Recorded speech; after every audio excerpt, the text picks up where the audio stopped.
ఇక తమిళనాడులో విజయ్ పార్టీ గెలుపులో త్రిష కీలక పాత్ర వహించారనే చర్చ జరుగుతోంది సార్. త్రిష రాజకీయాల్లోకి వస్తారని కూడా అంటూ ఉన్నారు. విజయ్ 2 చోట్ల పోటీ చేసి గెలిచారు కాబట్టి ఒక స్థానంలో రాజీనామా చేయాలి, ఆ స్థానంలో త్రిష పోటీ చేస్తారు, ప్రభుత్వంలో కూడా వస్తారు అని పెద్ద ఎత్తున ప్రచారం జరుగుతోంది సార్. గతంలో త్రిష నేను సీఎం అవుతా అని ఎప్పుడో మాట్లాడిన మాటలను కూడా ఇప్పుడు సోషల్ మీడియాలో విపరీతంగా వైరల్ చేస్తూ ఉన్నారు. త్రిష మరో జయలలిత అంటూ ఉన్నారు సార్. ఏంటి సార్? అంటే ఆమెకి మీరు ఈ క్వశ్చన్ లో ఉన్న first statement I don't agree. అంటే విజయం గెలుపులో త్రిష కీలక పాత్ర పోషించింది. ఎక్కడ పోషించింది? అది ఇక్కడ చర్చ కూడా జరగడం లేదు. మీరు సృష్టించిన ఒపీనియన్ అది. ఎక్కడ త్రిష ఎక్కడ మీకు ఎన్నికల ప్రచారంలో కూడా చేసినట్టు ఏం లేదు కదా. సీట్ల కేటాయింపులో నా కీలక పాత్ర పోషించింది. అది కీలక పాత్ర పోషించడం వేరు కదా. సో కీలక పాత్ర ఎక్కడ పోషించలేదు. వాస్తవంగా ఆ త్రిష వ్యవహారం ఇబ్బంది కూడా పెట్టింది విజయ్. అందువల్ల కీలక పాత్ర పోషించే ఎక్కడ రివర్స్ అది. వాస్తవంగా మీకు బీజేపీ రాష్ట్ర అధ్యక్షుడు త్రిషను ఇంటి నుంచి బయటకు వస్తే చాలు విజయ్ మొదలు అని కామెంట్ చేయడము, అది పెద్ద ఎత్తున వివాదం కూడా అయింది. అదే సమయంలో విజయ్ త్రిషల మధ్య ఉన్న బంధము అనే అంశాన్ని ఆధారంగా విజయ్ వైఫ్ డైవర్స్ నోటీస్ ఇవ్వడం, ఇదంతా ఎన్నికల సమయంలో జరిగింది. చాలా ఎంబరాసింగ్ సిచ్యువేషన్. అందువల్ల త్రిష కీలక పాత్ర పోషించడు కాదు, విజయ్కి ఇబ్బంది పెట్టేటువంటి పాత్రలే పోషించింది. ఆమె కావాలని చేయకపోవచ్చు, కానీ ఆమె వల్ల విజయ్ ఒక పెద్ద పర్సనల్ ఎంబరాస్మెంట్ ఎదుర్కొన్నాడు కీలకమైన ఎన్నికల సమయంలో. అందువల్ల అది ఆ ఫస్ట్ స్టేట్మెంట్ కరెక్ట్ కాదు, కీలక పాత్ర పోషించిందని. తర్వాత ఇక మీరు అన్నట్లు ఈ ఎలక్షన్ అయినాక అంటే ఒకటి విజయ్ ఏంటంటే దీన్ని పట్టించుకోలేదు. విజయ్కి ఒక ప్రత్యేకత ఏంటి అంటే ఈ వివాదాలకు భయపడితే ఇంకెక్కువ భయపెడతారు ప్రత్యర్థులు. అందువల్ల కమాండో ఎత్తుగడలో ఒక సూత్రం ఉంటుంది, శత్రువు తరిమి కొడితే పారిపోకూడదు అని. సో అందువల్ల మీకు విజయ్ ఈ ఎంబరాస్మెంట్ కు టెన్షన్ పడకపోగా ఎన్నికలకు ముందు బహిరంగంగా ఒక ఫంక్షన్ కు విజయ్ త్రిష కలిసి వెళ్ళారు. బొకే పట్టుకుని ఇద్దరు ఓపెన్ గా అది కెమెరాలకు కూడా వచ్చారు, రహస్యంగా కూడా పోలే. అంటే ఏంటి, మీరు నా పైన ఒక నా వ్యక్తిగత జీవితాన్ని మీరు ఒక రాజకీయ అంశంగా మారుస్తున్నారు, ఏం చేసుకుంటారో చేసుకోపోండి. ఎస్, నాకు త్రిషకు సంబంధం ఉన్నదో లేదో మీరు ఏం మాట్లాడుకున్నదో మాట్లాడుకోండి, ఇంకా మేమిద్దరమే కలిసిపోతున్నామని ముందున్నాడు. ఎందుకంటే ఆయనకు తెలుసు తమిళనాడులో అదో పెద్ద ఇష్యూ కాదే అంటే ఇంకా అసటే అవుతుంది. మీకు ఎంజి రామచంద్రన్ జయలలితల బంధం తెలియదా మనకు అందరికి, కులాల స్నేహబంధం. సో బట్ అయినా జయలలితకి నష్టం జరిగింది, లాభమే జరిగింది కదా. మీకు ఎంజీఆర్ మరణానంతరం ఏడీఎంకేకు ఎంజీఆర్ సతీమణి జానకి రామచంద్రన్ నాయకురాలే ముఖ్యమంత్రి అయ్యారు కొంతకాలం. కానీ ఏడీఎంకే జానకి రామచంద్రన్ వెనకాల ర్యాలీ కాక జయలలిత వెనకాల ర్యాలీ అయితే జానకి రామచంద్రన్ రాజీనామా చేసి రాజకీయాలు కూడా దూరం అయ్యారు. జయలలితనే ఎంజీఆర్ లెగసీ, ఎంజీఆర్ ఫ్రెండ్ గా లెగసీ, పొలిటికల్ లెగసీని ముందుకు తీసుకెళ్లి చాలా బలమైన నాయకురాలు కూడా అయ్యారు. అందువల్ల తమిళనాడులో హిస్టరీ ఉంది, దాన్ని ప్రజలంతా సీరియస్ గా తీసుకున్న చరిత్ర లేదు.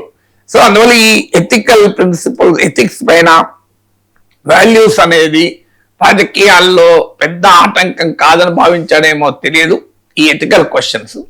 అంటే దాంతో విజయ్ ఎక్కడ పట్టించుకోకుండా బహిరంగంగా ఆ కాంట్రవర్సీకి ఒక రకంగా ఫుల్ స్టాప్ పెట్టాడు. అంటే రహస్యంగా వెళ్ళి విషయస్ ఇంకేదో కొత్త ప్రాబ్లం వచ్చి ఈవెన్ రిజల్ట్స్ వచ్చాక కూడా త్రిష అదేదో యాక్సిడెంటల్ విచిత్రం ఏంటంటే త్రిష బర్త్డే రోజే విజయ్ గెలిచాడు.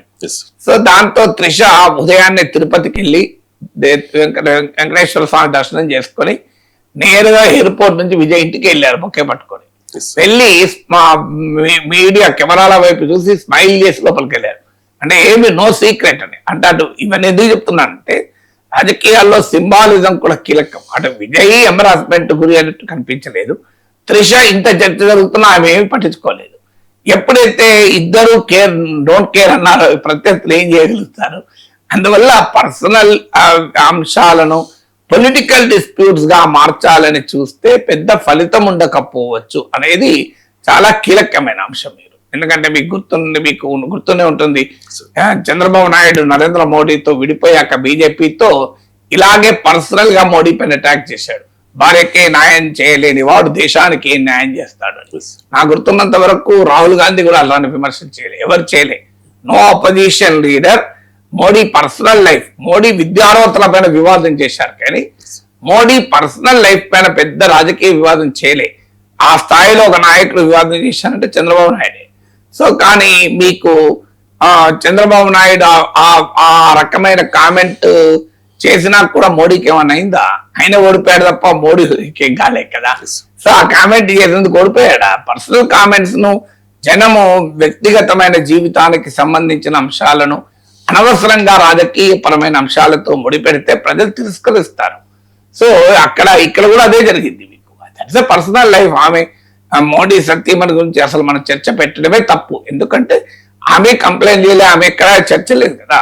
ఆయన ఒక ఆర్ఎస్ఎస్ ప్రచారకగా ప్రచారకులు బ్రహ్మచారులుగా ఉంటారు, పెళ్లిళ్ళు చేసుకోరు, కారణాలు ఏదైనా ఆయన తర్వాత వెళ్ళాడు. So that not our business at all కదా.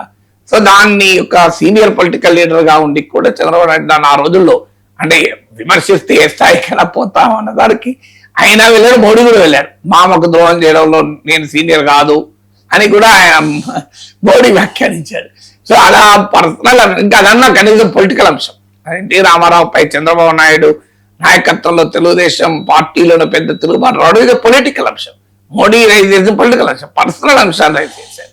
సో కానీ అది రాజకీయాల్లో ప్రభావం చూపదు. మనకు ఆంధ్రప్రదేశ్ అనుభవం కూడా ఉంది కదా.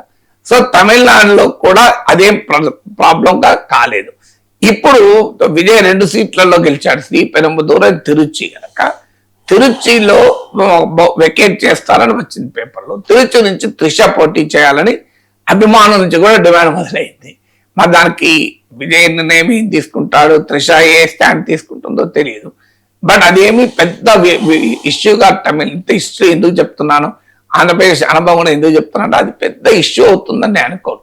పర్సనల్ లైఫ్ లో ఉండే వ్యవహారాల్ని ప్రజలు రాజకీయపరమైన అంశాలతో ముడిపెట్టి చూడరు, అల్టిమేట్ గా చూడకూడదు కూడా. ఎందుకంటే what will Vijay do matters. ఇంకేమైనా విభేదాలు ఉంటే మోడీ పాలన పైన విభేదాలు ఉండాలి, కానీ మోడీ పర్సనల్ లైఫ్ గురించి ఎందుకు మాట్లాడాలి? మరి ఇక్కడైనా అంతే, విజయ్ త్రిషాల మధ్య నైతికమా అనైతికమా అనేది దాని ఆ బంధం ఉంటే, ఒకవేళ నాకు తెలియదు ఉన్నదో లేదో, ఆ బంధం బాధితురాలు ఆయన వైఫ్, మనం కాదు కదా, మీరు నేను కాదు, తమిళ ప్రజలు కాదు. సో ఆ బాధితురాలకు హక్కు ఉంటుంది, అది పర్సనల్ మ్యారిటల్ డిస్ప్యూట్ అవుతుంది, మన పొలిటికల్ అంశం కాదు. విజయ్ని ఎవాల్యుయేట్ చేయాల్సింది త్రిష యాంగిల్లో కాదు కదా, విజయ్ని ఎవాల్యుయేట్ చేయాల్సింది ఇష్యూస్ యాంగిల్లో. ఒకవేళ అనైతిక సమాజానికి ఒక రాంగ్ మెసేజ్ పంపే ఒక అనైతిక అంశమైనప్పుడు అప్పుడు మాట్లాడితే ఒక అంశం, కానీ పర్సనల్ ఫ్యామిలీ డిస్ప్యూట్స్ ను పాలిటిక్స్ లోకి తీసుకురాకూడదు.